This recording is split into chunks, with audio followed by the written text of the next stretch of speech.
presumption of innocence. It's only probable cause to believe that. So then they're bound over for trial. They stand trial. Probable cause.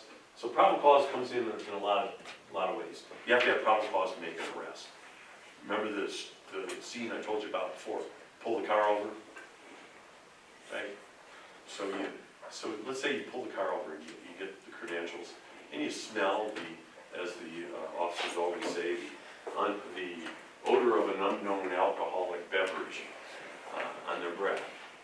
Bloodshot, watery eyes. Slurred speech. Slurred speech. They got this little script, right? That goes into the totality of the circumstances. They come out of the car, they ask them if they want to do roadside maneuvers. By the way, don't ever do roadside fast. Don't do it. They're a trick bag. You can't win those. You can't. No, you can't. You just can't. They're near impossible to do. Olympic gymnasts probably could do it. Yeah, I mean, this is one of them. You can't throw your hands out, you can't wobble, and you have to stand there until they tell you to. And it's a attention device. See, I can't even do it. And honestly, I haven't had anything to drink. Heel to toe, and you got to take 9 steps, and then you got to turn around. And we've had cops try to demonstrate this in the courtroom and not been able to do it. You know, and presumably they are sober too. But that's all to develop the probable cause. Okay, I smelled booze, his eyes were bloodshot, couldn't make it through the roadside. So then, with that totality of the circumstances, what? Probable cause to make an arrest. Mr. and Ms. Jones, you're under arrest for charge of driving under the influence. And then they submit them, they give them they give you a choice. We have what we call an implied consent law in Colorado. So when you get a driver's license, you have consented to have a chemical test taken if there's probable cause to believe that you're operating that vehicle under the influence, right? They take all those circumstances and they charge you with that, and then they say, okay, the implied consent law, they said you have the right to either a breath test or a chemical test, or they're both chemical tests, excuse me, a breath test or a blood test. If you've been driving smoking pot, don't do a blood test. Do breath, it won't show. Because they're running amok on marijuana. They really are. I've been waiting for the case to write a good opinion. It took the legislature 4 years to come up with a value of what makes you impaired. You know, they've got 30, 40 years of study on the alcohol, right? With where they've arrived at the 04, 05, and 08 limits. You know, they've done just thousands and thousands of hours of studies and over, probably 40 years. Marijuana, they're clueless. So the legislature was trying to come up with a value system. Now, alcohol dissipates from your system about 0.02 an hour in the average person. So if you had 1 drink now, it'd be about 0.02.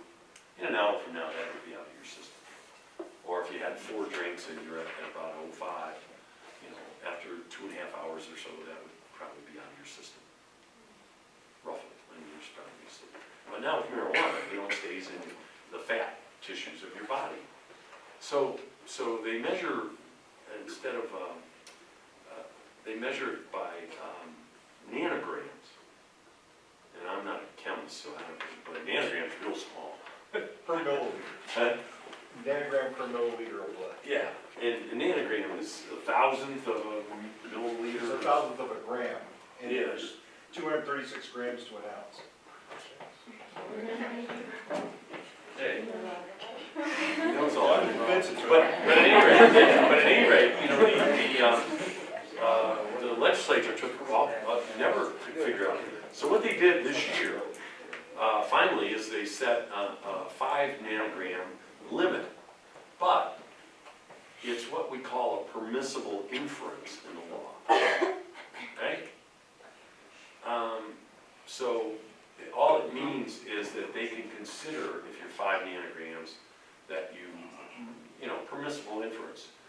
infer that they're under the influence of marijuana, right? But with alcohol, at 05, there's a presumption, and that's the difference. Inference and presumption are different in the law. Presumption, you know, it is to presume something. That is, you take it as true, right?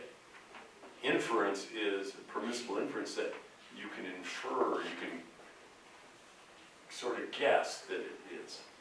Well, what's happening is in this community, our DA is virulently opposed to marijuana. You know, he fought the medical, he's now fighting the legal, and what, or the recreational, and what he's doing, they're charging people that are coming up with 2.4 nanograms. I was going to dismiss a case. They offered a plea, wanted this lady to plead to the DWAI with a 2.4, and I said no. Turned it down. The DA went and got their supervisor. He came in, said no, I'm not going to take this plea. Shouldn't even have been charged. There were no roadsides. There wasn't the totality of the circumstance, just based on Dan May's hatred for marijuana. So that's what they're doing, you know. And then the cops are just making up stuff about marijuana. They don't know anything. You know, there's just no science out there. Well, they have a green coating on their tongue. The bloodshot eyes are different than the bloodshot eyes from alcohol. You know, they're just making up stuff. And juries are lapping it up because they know nothing about, you know, about marijuana. Most citizens in this community, you know, being a conservative community that it is, they don't know anything about it. And so they're really running amok on that. But that's all, you know, that, we'll talk about that, but that's enough of that. I'll get off my soapbox. But it's really, you know, if you're going to make a substance legal and then illegal to drive with it, then you better be sure that in fact is impairing something. And what's happening is people are assuming that, you know, because it's legal that they're okay. And they'll tell that I had a case where actually the woman was acquitted. State trooper pulled her over, no aberrant driving. I don't know what her excuse, she crossed the line without signaling or something. And just asked her right away, were you smoking marijuana? She said, yeah, I smoked some this morning. That's enough, right? For them, that was enough. And they charged her. And she went to trial, and so the jury acquitted her because, you know, it's not a science. There's no science to it. And just a footnote that my law partner was involved in the legislation where they're trying to find. And Mark. Yeah. And so he was involved with the state legislature where they're trying to find a presumptive level, like they do alcohol. Yeah. And they had 3 different experts come in and testify in front of the legislature, and one even went so far as saying 25 nanograms. They're still not under the influence of marijuana. So they couldn't come up with, none of the 3 experts could ever agree what time you were impaired or how much. Yeah. And so that's why it's not a presumption, it's just an inference that you can infer that there's some kind of chemical in their system, but it's not proof. It's not a legal. Yeah, it's really, it's just this, no, I'm gonna get off that. All right, don't get me started. But it angers me because I think it's an abusive process. And as the judge, I don't have a heck of a lot of power to dismiss the cases, but I'm waiting for a motion to suppress. And I have a law student now writing me an opinion on it, you know, on the science and lack of science. Because it's, well, anyway. All right. Okay, so now we talked about probable cause, and after a hearing in a felony case, right, the probable cause hearing, you're entitled to obey a bond when you're arrested on any charge except first-degree murder, F1, the first-degree murder, the kidnapping, arson with death. That is no bond. But entitled to a preliminary hearing that we call a proof evident presumption grade hearing. And it's the preliminary hearing, but at that hearing, the judge has to decide whether there's proof evident presumption grade that there was a crime committed and the person committed it. So let's say that you're charged with murder and they don't have a body. So the judge might find that there isn't proof evident presumption grade. So he or she would set bond for that person even with an F1. So that's where the court gets involved in that. Now, so there isn't a bond on the F1s until there is that hearing, but on the other ones there are. Now, in county court where I am, they're misdemeanors and they're level M1s being the most severe, assault, third degree assault is an M1. M2s, that's like a theft under $2,000, I think it is now. M3s, and then petty offenses. Petty offense is paraphernalia, pipe, rolling papers, that kind of thing. Those are petty offenses. I don't know how those are affected now with the recreational marijuana, but those are the kinds of petty offenses that we look at. So, No jail time on petty offense, right, just fines. Right, yeah, just fine, $100 fine, I think. Okay, so I'm going to talk about trials, but before I go through a trial, you got to remember that only about, much fewer than 10% of cases ever go to trial. In fact, it's closer probably to 1 to 2 or 3% cases that go to trial, criminal cases. Our book says on national average it's 5%. That makes sense. Okay. And so what do? Plea bargain, right? Now, interesting thing in Colorado I wasn't used to when I came out here. Judges are not allowed to get involved in settlement discussions. In fact, there's a statute, I copied this statute, terrible law, because as a judge, you sometimes, it says responsibilities of the trial judge with respect to plea discussions and agreements. And it says, number 1, the trial judge shall not participate in plea discussions. Well, I think it's bad law, but I understand the reason for it. It's bad law because, as the judge, you can sometimes mediate the dispute between one side or the other might be unreasonable. The DA won't offer anything that the defense could take, or the defense won't take a reasonable offer, like a deferred sentence or something. Deferred sentence is where you plead guilty, you put on this deferred sentence for a period of time, you have to do certain requirements. At the end of that period of time, usually a year, the case gets dismissed and the conviction does not enter.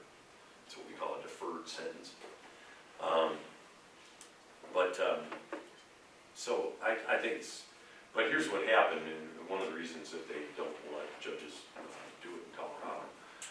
When I was in Michigan, a lot of the judges were lazy, and they didn't want to try cases. So, because for a judge to do a trial, jury trial, we're going to talk about jury trials here, it's work. It's work. And frankly, a lot of judges, like a lot of other professions, just don't want to work hard.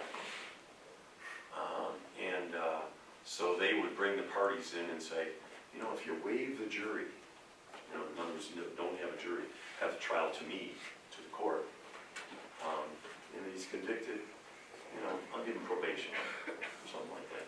Which just as improper. You're bludgeoning them into giving up their right to a jury, just because you don't want the inconvenience of dealing with the jury. So,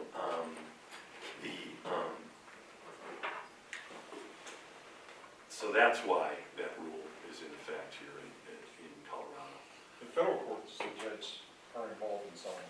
Yeah, yeah, and in civil cases, they can be as well. So I just think it's a bad rule, but anyway, it is the law, and so I have to follow it. Now, before we get to a trial, and like you said, 95% of the cases go to plea. So what is a plea bargain, plea agreement? Well, generally speaking, it's a lesser offense. So for instance, let's stick with our DUI. All right, person's charged, they get pulled over, they get, they go through the roadsides, they blow into the machine, Intoxilizer 9000, or they take blood, and they're .08 DUI per se. Right, so they're charged with driving under the influence, DUI. Penalties are higher for that. Penalties are higher than for driving while building impaired, which is 05 to 799, in there. So that the DA offers the defense lawyer or the individual to plead to DWAI instead of DUI, lesser penalties, so on. And that's what we call the bargaining thing, or the lawyer might say, well, look, this was really, there was some funny business with the stop, and, why don't you get an inferred sentence instead of making them plead to the charge, so there's this bargaining going back and forth between the defense and the DA. So, so let's say, okay, we get an agreement in place, and so in my court, they would plead to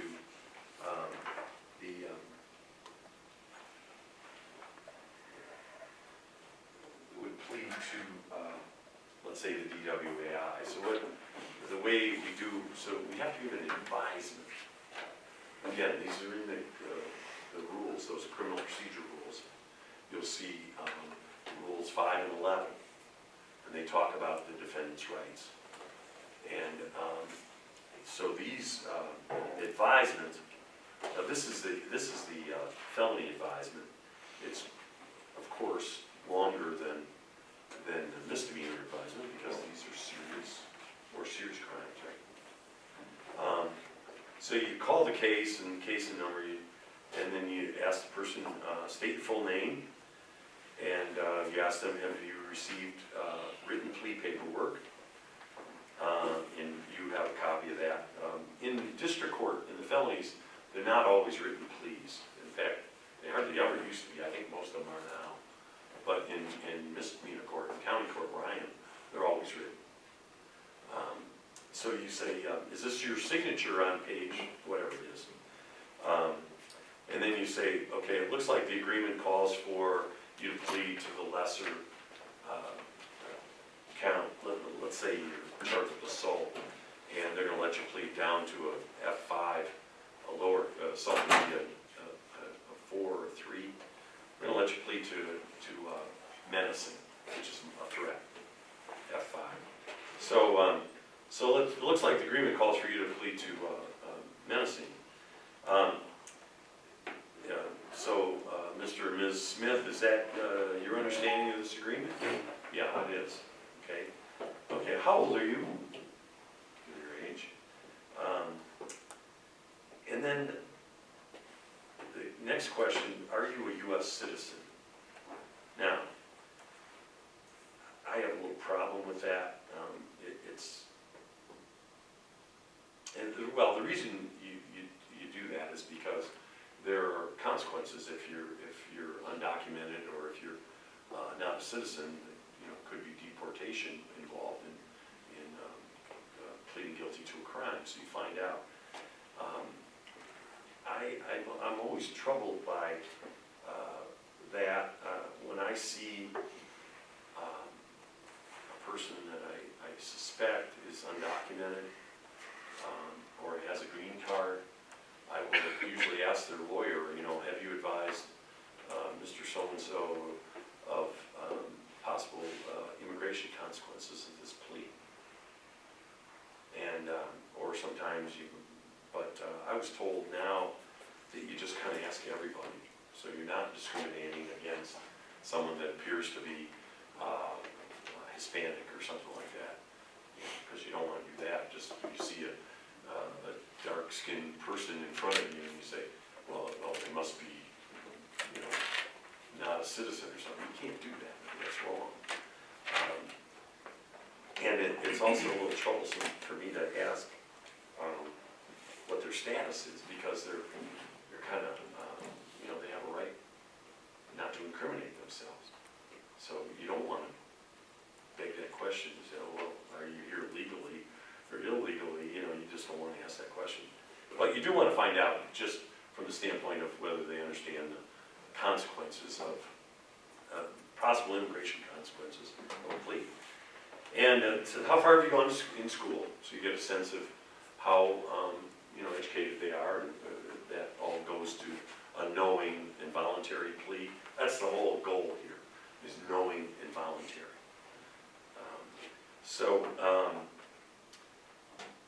Are you under the influence, or have you been under the influence of any drugs or alcohol in the last 24 hours that would prevent you from understanding what we're doing here today? No.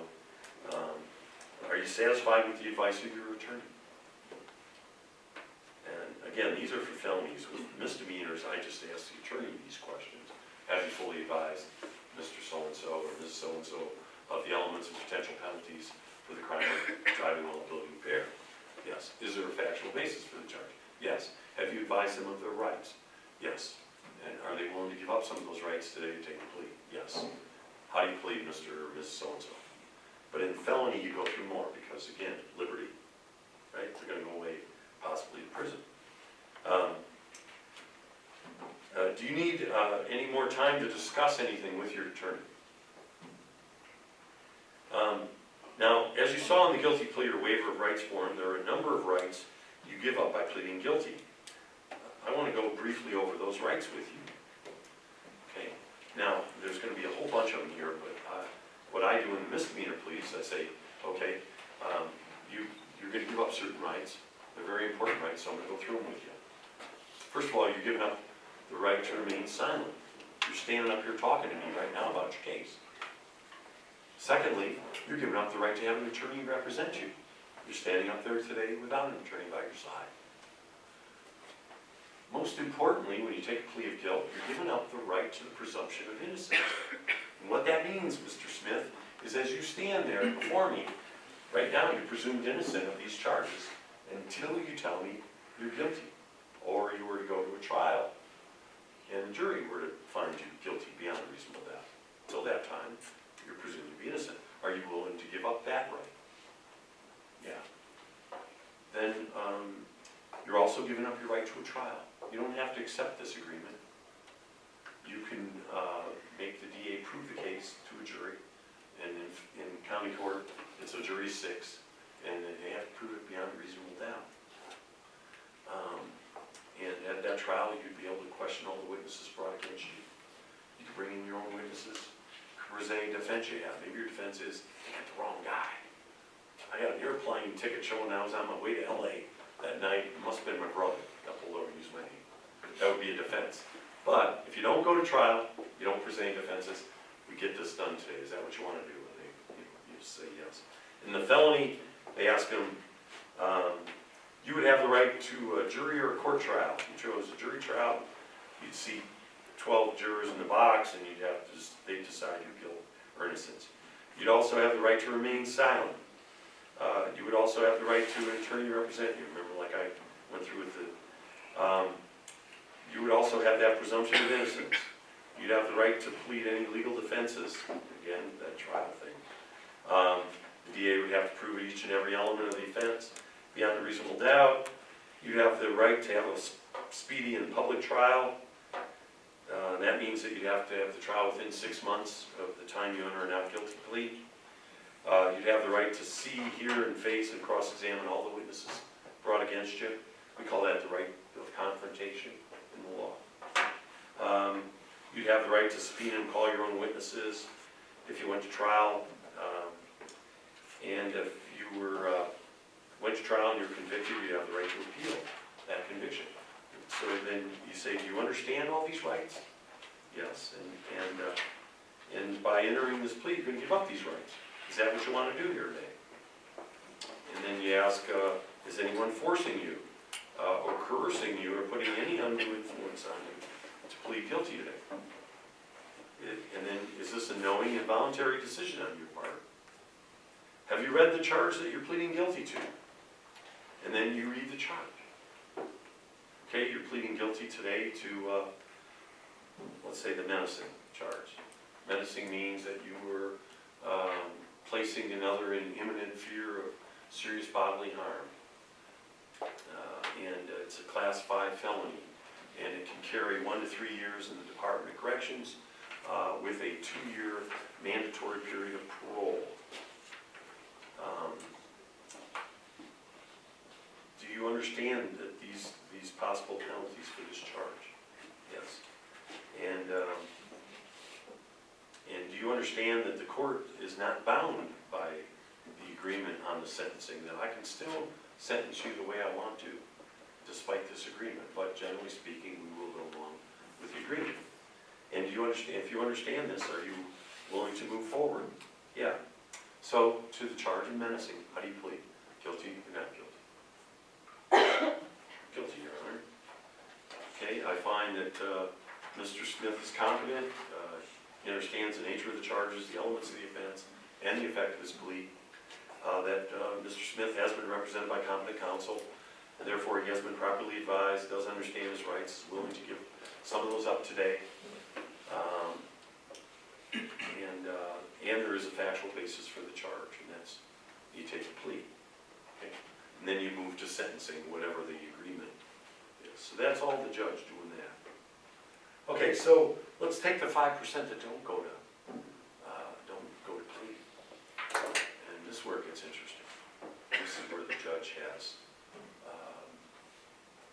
well, he or she is the gatekeeper, the rule keeper, sometimes babysitter, sometimes disciplinarian with the lawyers if they get out of hand, and the guide and interpreter for the jury. You know, you have citizens who come to jury service, and they've never been in a courtroom before. And so it's up to the judge to explain things to them, to let them know in plain English what's going to happen. I brought, let's see,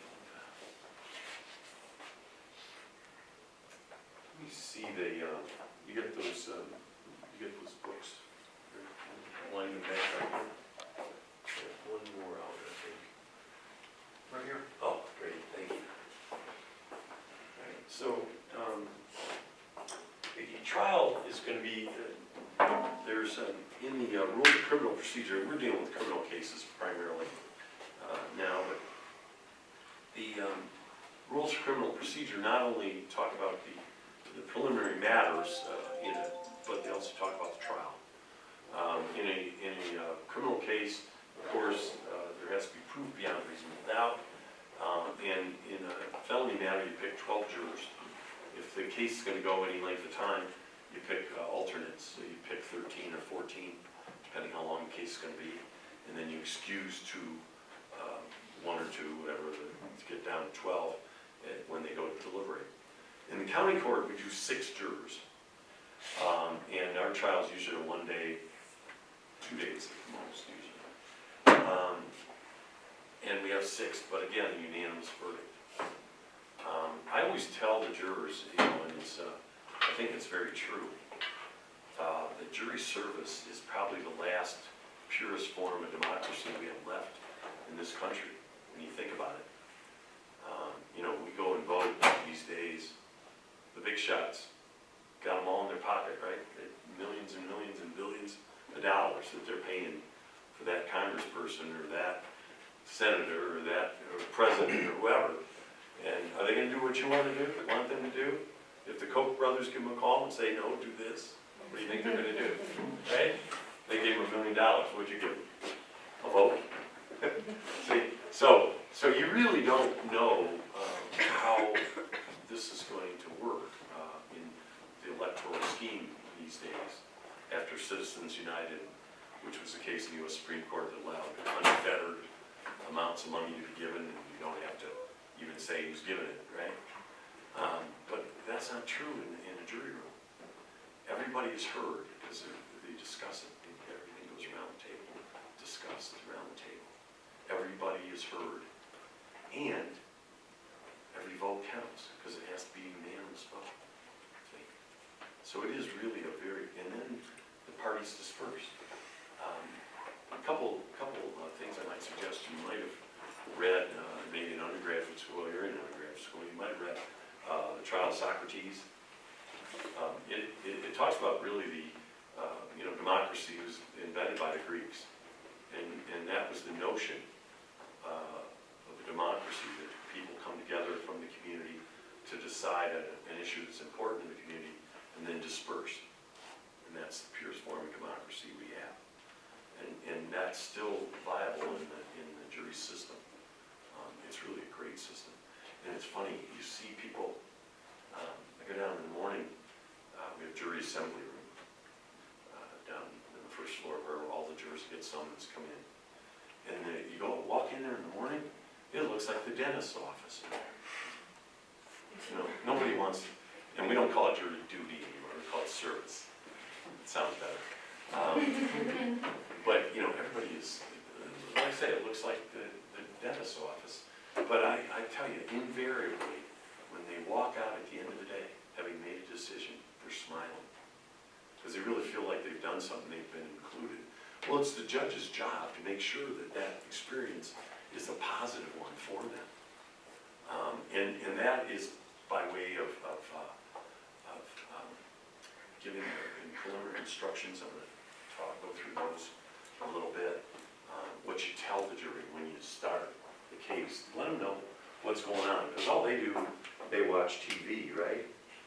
And don't ever watch TV for crying or jury shows, because they're not right, they're not accurate. Can't do that in 40 minutes, So we have these preliminary instructions that we read to the jury, and I think this is instructive because we're talking about what the judge does here. And the judge is able to talk to the jurors throughout the case, whereas the lawyers are not, except in opening statements and closing arguments. So,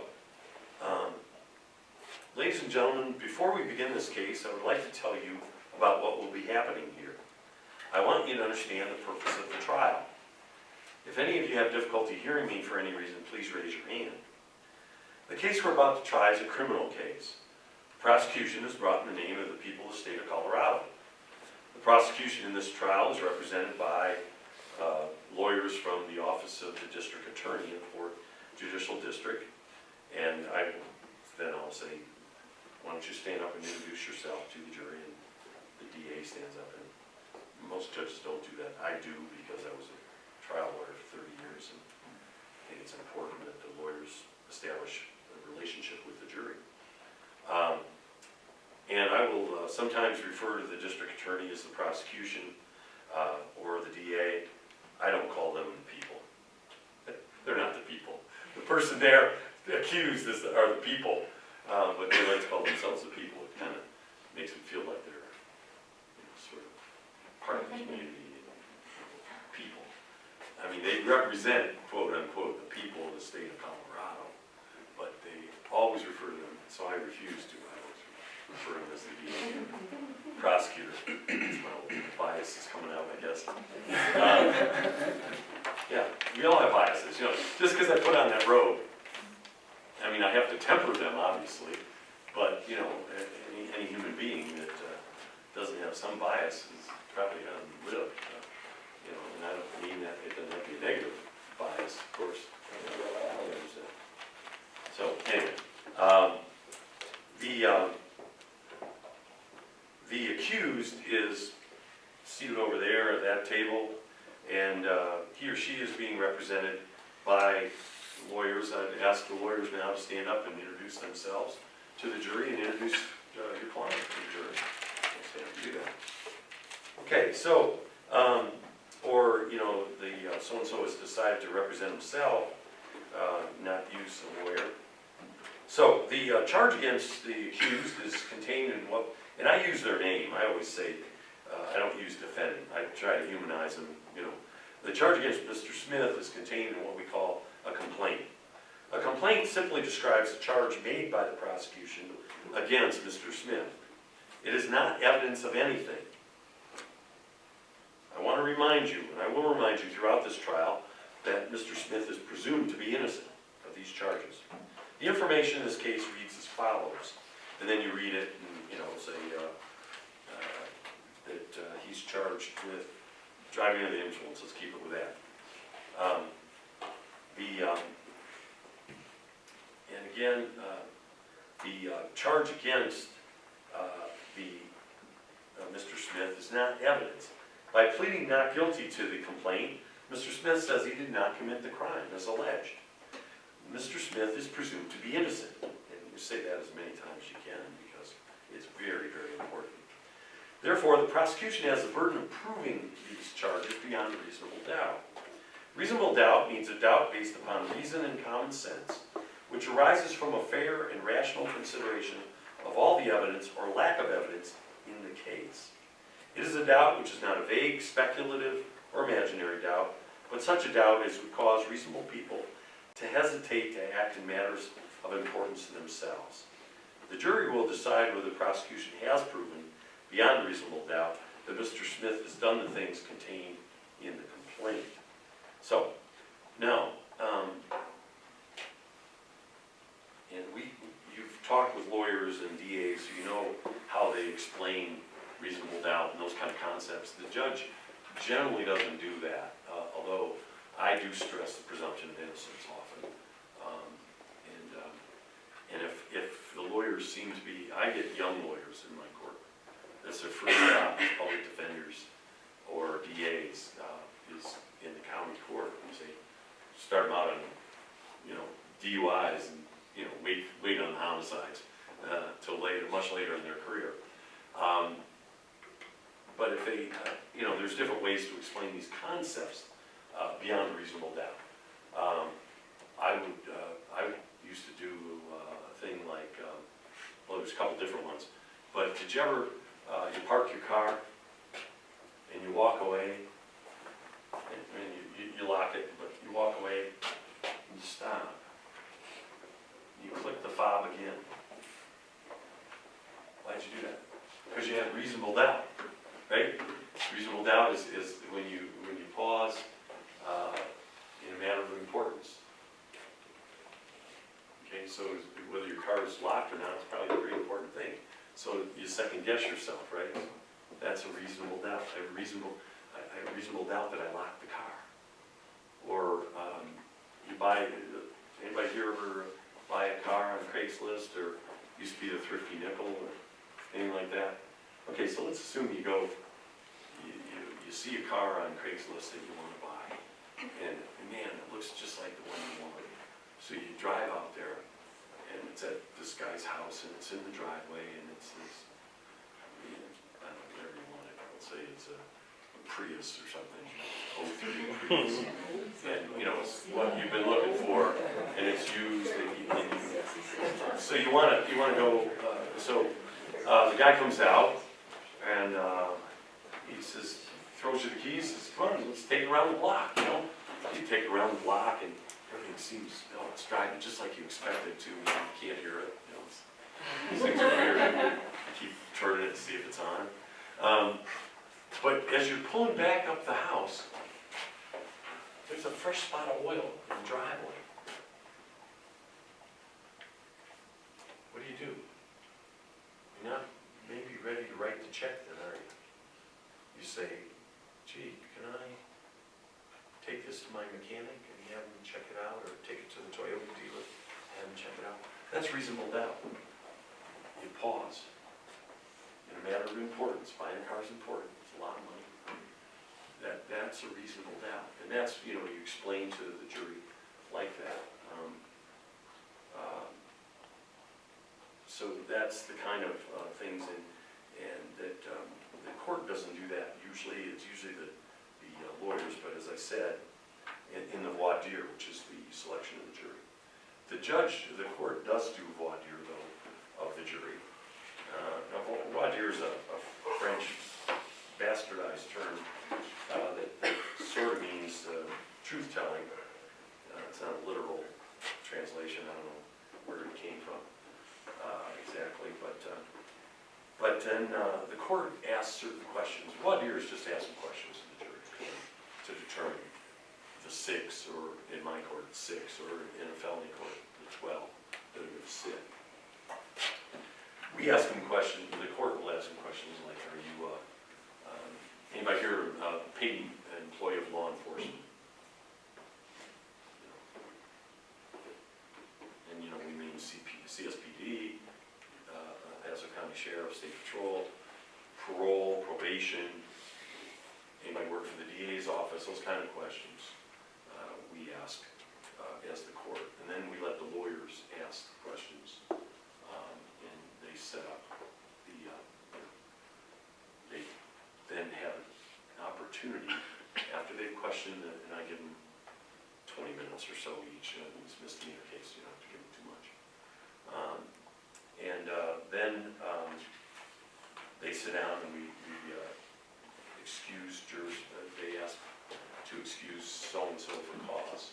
First, I challenge, anybody challenge any of these jurors, they're out of the room. Challenge these jurors for cause. Yeah, I'd like to challenge juror number 3. She said she couldn't presume that Mr. Smith was innocent. She thought if he was sitting here, he had to be guilty, and then I'll turn to the other side and say, any objection to excusing this so-and-so for cause? No objection, Your Honor, so I'll strike that person for cause. Right. Then, so we go through those, and sometimes there are a lot of them, sometimes there are none.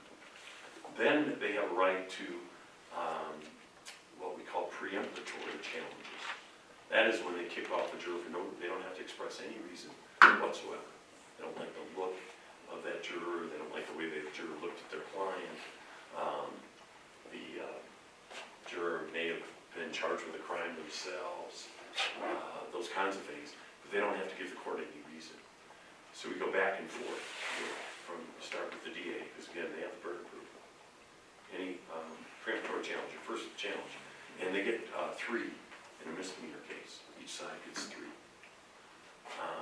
In a felony matter, with 1 accused, each side gets 5. If there's more than 1 person, for each one, you get another one, so you get 6. Another one, 6 if there's 2. Yeah, and if it's a homicide, you get a certain number more. Well, it depends on how many are in the jury pool, and it's up to the judge. Yeah. But like in the Holmes case right now, they're going through 1,500 jurors. Yeah, they call it 7,000. They sent out jury summons to 7,000. That's the guy at the Arapaho movie theater guy. They call it 7,000 prospective jurors, because everybody knows about that case, and they try to get jurors that don't know anything about it. We don't have that problem in our cases, but nobody's ever heard about Joe getting a DUI out on Nevada. That's not a question we ask. So the lawyers go through that process, then picking the jury. Then we bring them back in, swear them in as jurors, and then I give some more instruction to them. Okay, here's the way it's going to go. The DA is going to call a witness. They're going to question them. Then the other side gets cross-examination. Then I allow the DA, it's usually the DA because they have the burden of proof, to redirect. They can ask them more questions that were brought up on cross-examination. Cross-examination, the lawyer can go anywhere they want. Okay, they can ask any kind of questions in Colorado, but redirect, the DA, it's their second bite at the apple, can only ask questions that came up during the cross. Then we explain this to the jury beforehand. turn to the jury and say, do you have any questions of this witness? And they write them down. They have a little form. They write them down, question, and I make the call on whether or not they put it on a piece of paper. My clerk goes and picks it up, brings it to me, and I look at them, call the parties up, and I make the call whether I can ask the question or not, or change the question a little bit to make it proper. We then give them a jury instruction. We'll talk about jury instructions later, about their questions that if it was asked, don't ask, or if it wasn't asked, don't ask why it wasn't asked, or don't, you can't take into account that it wasn't asked, and so on. Because, they'll ask crazy things sometimes, like, or things that are clearly inadmissible, like, has this guy ever been arrested before, or, things like that you can't answer, so you just don't ask the question. But yeah, so then they do the question, and we go through that. The DA rests, then they go, the defense comes to me and says, Judge, we want a judgment of acquittal, because we don't believe that the DA has proven their case at this point. And I have to consider that argument, considering all the evidence in the light most favorable to the DA. So if there's any inference that this thing might have occurred, then I have to let it go to the jury. But if there isn't, if there was some clear testimony, I had a domestic violence matter a few months ago where the woman that drank a fifth of vodka was just so smashed, she didn't remember how she got hurt. And so she,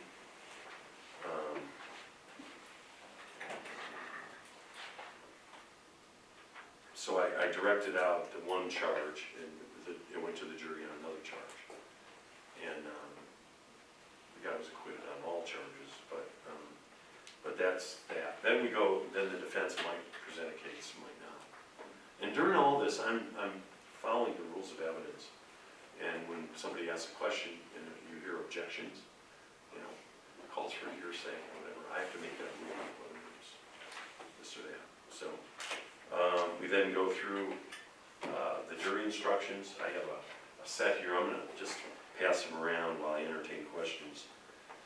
But these are typical. These were jury instructions for an AUI, I think. Oh no, violation of protection order.